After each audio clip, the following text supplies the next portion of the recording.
আজকে আমরা class 11-এর Octavio পাজের লেখা ব্রাদারহুড পোয়েম থেকে প্রিভিয়াস ইয়ারের সমস্ত এসএকিউ এবং এমসিকিউ নিয়ে আলোচনা করব। 2014 মানে 2014 সাল থেকে যতগুলো এসএকিউ এবং এমসিকিউ এসেছে অ্যানুয়াল এক্সামে, সেগুলো নিয়ে আমরা আজকে আলোচনা করব। তো ফার্স্ট আমরা এমসিকিউ নিয়ে আলোচনা করব, দেন আমরা এসএকিউ নিয়ে আলোচনা করব। তো first question, what do the star write? তারারা বা নক্ষত্ররা কী লিখেছিল? তো first option, the magnitude of the galaxy, every human being's place in the world, the significance of the human beings, the immortality of the God। তো এই কোশ্চেনটা 2014 সালে এসেছে। তাহলে রাইট অ্যান্সারটা কি? রাইট অ্যান্সারটা হলো every human beings places in the world, সমগ্র মানুষের ভাগ্যলিপি লিখছিল তারারা। Next question, the poet in the poem brotherhood feels that the night is. তো ব্রাদারহুড কবিতায় কবি এটা অনুভব করেছিল যে নাইট ইজ, রাত্রিটা কেমন ছিল। Small, enormous, very small, short. এটা 2015-তে এসছে। তাহলে রাইট আনসারটা কি? ইনোরমাস। ইনোরমাস মানে বিশাল। Next question, the poet of brotherhood is. তো ব্রাদারহুড কবিতার কবি ছিল dealt out, keep out, spelled out, cut out. এই কোশ্চেনটা 2016-তে এসছে। তাহলে রাইট অ্যান্সারটা কি? Spell out. স্পেল আউট মানে কি না, স্পষ্ট করে ব্যাখ্যা করেছিল কবিতাটি। Next question, in the beginning man sees himself in this universe as. তো শুরুতে মানুষ নিজেকে এই বিশাল মহাবিশ্বে কী হিসেবে দেখেছিল? Godly, dominating, insignificant, huge. এই কোশ্চেনটা 2017-তে এসছে। তাহলে রাইট অ্যান্সারটা কি? রাইট অ্যান্সারটা হলো ইনসিগনিফিক্যান্ট। ইনসিগনিফিক্যান্ট কথাটা মানে কি? তুচ্ছ, খুব সামান্য। Next question, in the poem brotherhood the night is. তাহলে এই কোশ্চেনটা আমরা রিপিট হয়েছে আবার। তো ব্রাদারহুড কবিতাতে রাত্রিটা কেমন ছিল? ইনোরমাস, ডার্ক, শর্ট, সাইলেন্ট। এই কোশ্চেনটা এসছে 2015-তে এসেছিলো এবং আবার রিপিট হয়েছে 2019-এ। তাহলে রাইট অ্যান্সারটা কী হলো? ইনোরমাস মানে বিশাল। In the poem brotherhood the poet's fate is written by. তাহলে ব্রাদারহুড কবিতায় কবির ভাগ্য কে লিখেছিল বা কার দ্বারা লেখা হয়েছিল? The moon, the night, Claudius, the stars. এই কোশ্চেনটা এসছে 2020-তে। তাহলে রাইট অ্যান্সারটা কি? দ্য স্টার্স, নক্ষত্র বা তারারা কবির ভাগ্য লিখেছিল। আই টু অ্যাম রিটেন, আমার জীবনও পূর্ব নির্ধারিত। The poet is written by. তাহলে পোয়েটের জীবনটা পূর্ব নির্ধারিত কার দ্বারা?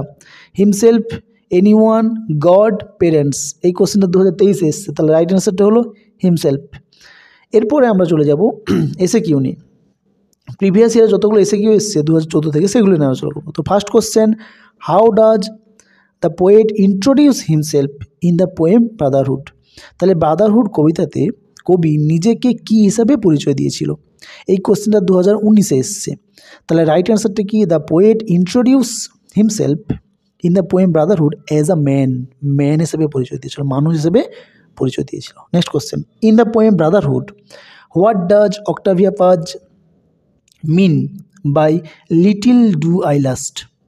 বা এই কোশ্চেনটা ঘুরিয়ে এভাবে আসে, what does the expression little do I last refer to? তো এই কোশ্চেনটা এসেছিলো 2020-তে এবং 2016-তে।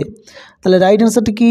তাহলে by the expression little do I last, little do I last এই এক্সপ্রেশনটা দ্বারা অক্টাভিয়া পাজ মিনস বোঝাতে চাইছে যে that human life is transient, মানে কি মানুষের জীবন হচ্ছে একদম ক্ষণস্থায়ী। Next question, how does the poet express the magnitude of the night in brotherhood? Brotherhood কবিতায় কবি কীভাবে রাত্রির আকারটা প্রকাশ করেছেন? এই কোশ্চেনটা এসেছিলো 2017-তে, ঠিক একই রকম ঘুরিয়ে এই কোশ্চেন এভাবে হয়, how is the night in Brotherhood? তাহলে ব্রাদারহুড কবিতাতে নাইটটা কেমন ছিল? তো এই কোশ্চেনটা এসছে 2018-তে এবং 2023-এ। তাহলে দুটোর উত্তর সেম, দুটো অ্যান্সার সেম। তাহলে অ্যান্সারটা কি? দ্য নাইট ইজ ইনোরমাস, রাত্রিটা হলো বিশাল। Next question, what does the poet of brotherhood see when he looks up? তাহলে ব্রাদারহুড কবিতার কবি কি দেখতে পান যখন তিনি ওপরের দিকে তাকান? এই কোশ্চেনটা 2017-তে এসছে এবং আবার 15তে এসছে। তাহলে রাইট অ্যান্সারটা কি? The poet of brotherhood Octavio Paz sees the stars that write the destiny of the poet when he looks up. মানে কি? মানেটা হলো অক্টাভিয়া পজ যখন উপরের দিকে তাকান তখন তিনি দেখতে পান কি না নক্ষত্ররা তার ভাগ্যলিপি লিখছে। ঠিক আছে, next question, what do the star right? নক্ষত্ররা বা তারারা কী লিখছে? এই কোশ্চেনটা 2016-তে এসছে এবং 2020-তে এসছে এবং 2023-এ এসছে। ঠিক এই কোশ্চেনটা অন্যভাবে কীভাবে আসে? Who spells out the poet's destiny? তাহলে কে মানে কবির পুনর্নির্ধারিত ভাগ্য লিখেছিল? এই কোশ্চেনটা 2019-এ এসছে। আবার এই কোশ্চেনটা ঘুরে এভাবে আসে, who according to Octavia Paz writes the destiny of the man? Octavia পাজের মত অনুযায়ী কে মানুষের ভাগ্য লেখে? এই কোশ্চেনটা 2015-তে এসছে এবং 2017-তে এসছে। তাহলে এই এতগুলো কোশ্চেনের একটাই উত্তর, অ্যান্সারটা কি? The stars in the sky right the destiny of man. আকাশে তারারা মানুষের ভাগ্যলিপি লিখে। তো এগুলো হলো সব এসএকিউ যেগুলো 2014 থেকে ঘুরিয়ে ফিরিয়ে এসেছে। এছাড়াও আমি জাস্ট 3টে কোশ্চেন দিচ্ছি এসএকিউর জন্য, তোমরা ভালো করে দেখে যেও, 3টে খুব important. Who was Claudius Ptolemy? তাহলে ক্লডিয়াস টলেমি কে ছিলেন? Claudius Ptolemy was an astronomer, একজন জ্যোতির্বিদ ছিলেন, অ্যান্ড ম্যাথমেটিশিয়ান, একজন গণিতজ্ঞ ছিলেন, who lived in Rome around 100 AD, যিনি রোমে বাস করতেন প্রায় 100 খ্রিস্টাব্দের সময়। Next question, what does the title brotherhood suggest? তাহলে ব্রাদারহুড টাইটেল দ্বারা কী বোঝানো হয়েছে? The title brotherhood suggest the relationship among every element in the whole universe. তাহলে একটা বন্ধনকে বোঝানো হয়েছে, এটা কিনা প্রত্যেকটা জিনিসের সাথে, এই মহাবিশ্বের প্রত্যেকটা জিনিসের সাথে একটা বন্ধনকে তুলে ধরেছে এই ব্রাদারহুড কথাটার মাধ্যমে। Next question, why is the night enormous? কেন রাত্রিটা বিশাল? দ্য নাইট ইজ ইনরমাস, রাত্রিটি বিশাল কারণ because it represents the whole universe, এটা সমগ্র বিশ্বব্রহ্মাণ্ডকে কী করে? প্রতিনিধিত্ব করে, এই জন্য রাত্রিটা ইনরমাস। তো এই কোশ্চেনগুলো তোমরা ভালো করে দেখে যেও।